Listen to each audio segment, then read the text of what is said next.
Maxine Magalona may mensahe sa kanyang half-sister na si Francesca Magalona. Usap-usapan ngayon sa social media ang isang makahulugang post ni Maxine Magalona na hinala ng lahat na para sa kanyang half-sister na si Gayle Francesca Ray.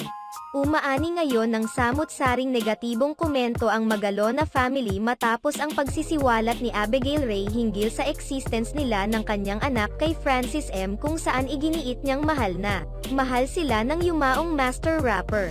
Kasunod nito kumakalat naman ang mga bali-balitang hiwalay na noon sina Pia at Francis. May mga nagsasabi pang si Pia ang unang nagkaroon ng boyfriend bago nagkarelasyon sina Francis M at Abigail Ray. Sa kabila nito nananatiling positibo ang pananaw ni Maxine Magalona, isa sa mga anak ni Pia at Francis Magalona, sa kanilang pamilya sa kabila ng mga pagsubok na kinakaharap nila sa ngayon. Sa ngayon nananatiling kalmado si Maxine Magalona kung saan ipinapakita niyang tila hindi siya apektado sa mga kinakaharap nilang isyu sa biglaang pagsulpot ng mag-inang Abigail at Gayle Francesca Ray. Sa kamakailang post ni Maxine Magalona, ipinahayag niyang dapat na maging proud dahil sa pagpapatuloy sa kabila ng anumang pagsubok na pinagdadaanan. Be proud of how far you've come. All the silent tears, struggles, doubts and sad moments.